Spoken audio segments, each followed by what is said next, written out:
Hello, I'm Gary Paterson. I'm President of Strathclyde Student Union, and this is my accountability report to the Accountability Committee. So please have a look at the report that's been sent to you. It includes a bit more further information in terms of our standing policy and some actions that we've done around that. I'm going to walk you through the stuff that I've been elected to make progress on, and I'll walk you through some of the highlights of other things that I've done on top of that. So, as I say, this will be a brief video summary of the report, but please do have a look onto the report because I won't include everything that's on there.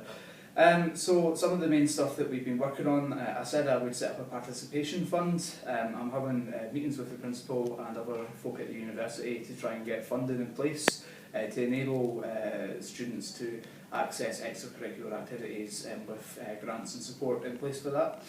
A big focus in my campaign was looking at the counselling service. There's been a lot of issues with students having to wait to access counselling support.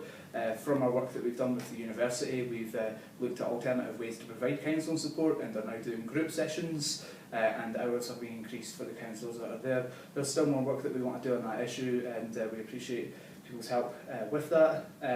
Another thing I was keen to look at was widening financial support that we have on campus. Over the last year, we've had another £18,000 put into the International Student Hardship Fund.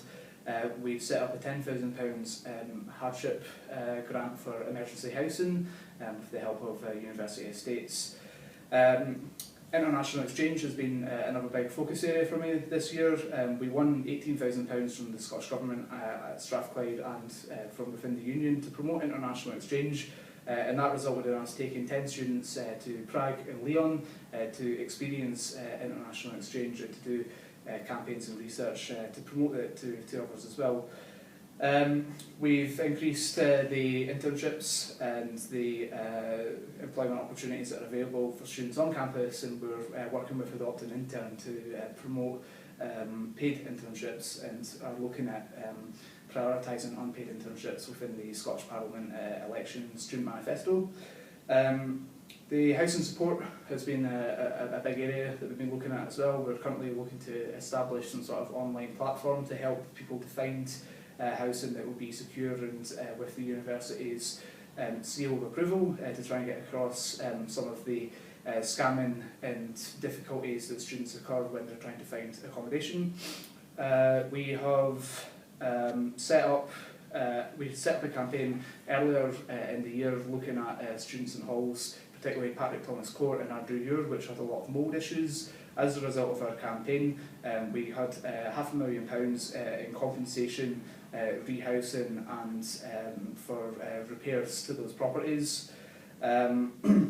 Looking at transport and cycling, another major area, we got £50,000 of investment into cycling infrastructure on campus. That has now been installed in this last semester and is continuing to be installed, and we're working with the university to identify future funding for new schemes to create cycle hubs on campus.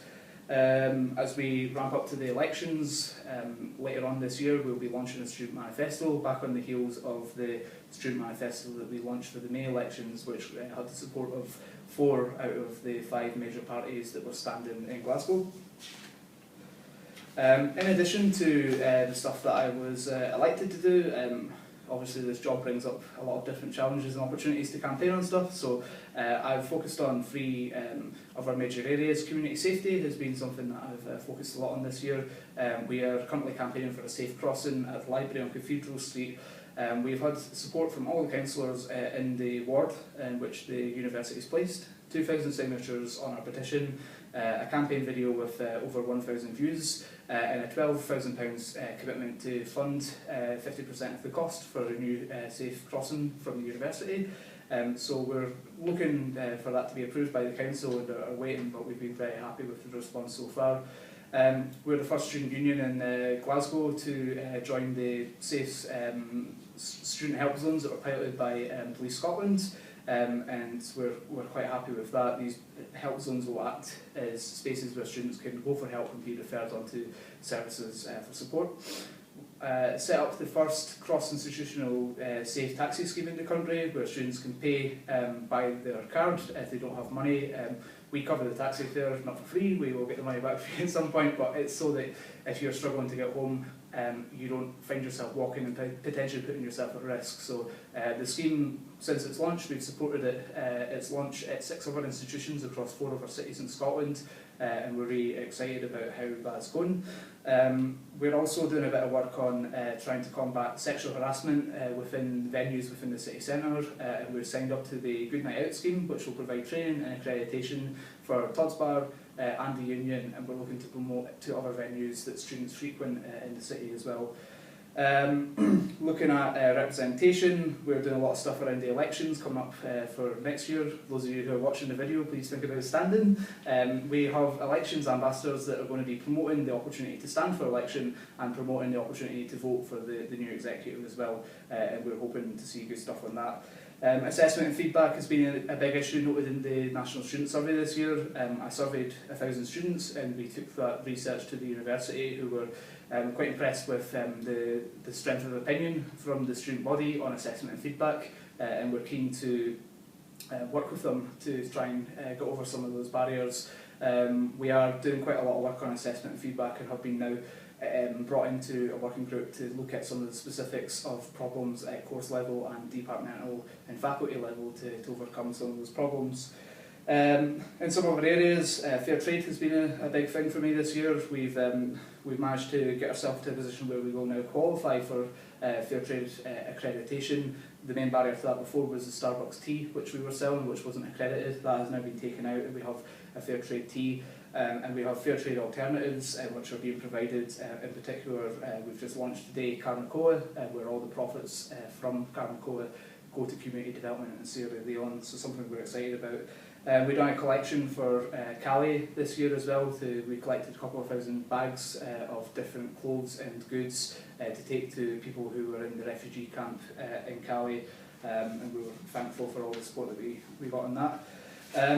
We had a Christmas lunch party in Halls where we provided a dinner and had about 150 students who otherwise would have been on their own in Halls. We gave them the space and the opportunity to come together and share some experiences, and we had some fantastic feedback from that. I'm delighted to say that the university are planning to run this scheme as a regular event over Christmas every year. On housing, I went to the Scottish Parliament and gave evidence to the Infrastructure Committee to talk about the Student Tenancies Bill, or the just general tenancies bill that's going through, but to talk specifically about affordability and security issues that students have over their properties. And we've talked about fuel poverty as well, particularly at this time of the year where it's pretty cold and chilly. And the cost of fuel is so expensive, and the lack of good insulation in properties can be a real problem, not just for the environment but for people's pockets. So we're doing a big focus on trying to get stuff done on that. Erasmus, the deadline is literally approaching as I'm filming this video. We have been doing a bit of work to promote the opportunities that are available in Erasmus, and we have been as I say earlier, we went out to Prague and we went out to Lyon, and we'd done interviews with students, and we were sharing those about online as well. We're going to be, over the next couple of months, looking at a few things to do with the European referendum, which will come on the back of the Scottish Parliament elections. We believe will be at some point in this year, so we're trying to do stuff to get people informed and engaged about that. We're hopefully getting lockers, rentable lockers installed near the cyclone hubs that we've got on campus. They've been sized up and they are coming into the campus.